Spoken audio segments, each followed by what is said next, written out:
Saudi আরবে ৮,০০০ সেনা, যুদ্ধবিমান স্কোয়াড্রন এবং আকাশ প্রতিরক্ষা ব্যবস্থা মোতায়েন করেছে পাকিস্তান। পারস্পরিক প্রতিরক্ষা চুক্তির আওতায় এই সামরিক মোতায়েন করা হয়েছে। বার্তা সংস্থা রয়টার্স জানিয়েছে ৩ জন নিরাপত্তা কর্মকর্তা ও ২ সরকারি সূত্র সামরিক অস্ত্র মোতায়েনের বিষয়টি নিশ্চিত করেছেন।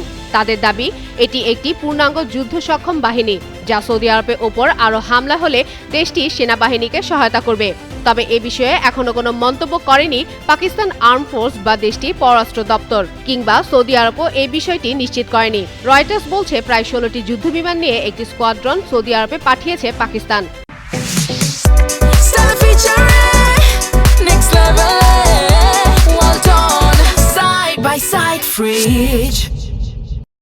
এর বেশিরভাগই ছিল চীনের সঙ্গে যৌথভাবে তৈরি JF-17 থান্ডার যুদ্ধবিমান। এছাড়া 2টি ড্রোন স্কোয়াড্রনও পাঠানো হয়েছে। সূত্রের তথ্য অনুযায়ী মোতায়েনকৃত বাহিনীতে প্রায় ৮,০০০ সেনা সদস্য রয়েছে। প্রয়োজন হলে আরও সেনা পাঠানোর প্রতিশ্রুতিও দেওয়া হয়েছে।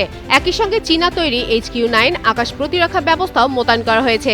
রয়টার্স জানায়, এসব সামরিক সরঞ্জাম পাকিস্তানি সেনা সদস্যরা পরিচালিত করছে এবং এর অধ্যয়ন করছে সৌদি আরব। প্রতিবেদন অনুযায়ী গত বছর স্বাক্ষরিত গোপন প্রতিরক্ষা চুক্তির আওতায় হামলার মুখে পড়লে পাকিস্তান ও সৌদি আরব একে অপরের প্রতিরক্ষায় এগিয়ে আসবে। পাকিস্তানের প্রতিরক্ষা মন্ত্রী খাজা আসিফ এর আগে ইঙ্গিত দিয়েছিলেন, এই চুক্তির ফলে সৌদি আরব পাকিস্তানের পারমাণবিক ছাতার আওতায় রয়েছে। রয়টার্স জানিয়েছে, ইরান সংঘাতের সময় পাঠানো পাকিস্তানি সেনা ও বিমান বাহিনীর সদস্যরা মূলত প্রশিক্ষণ ও পরামর্শমূলক দায়িত্ব পালন করবে। তবে এর আগেও হাজার হাজার পাকিস্তানি সেনা সৌদি আরবের যুদ্ধ সক্ষম ভূমিকায় মোতায়েন ছিল।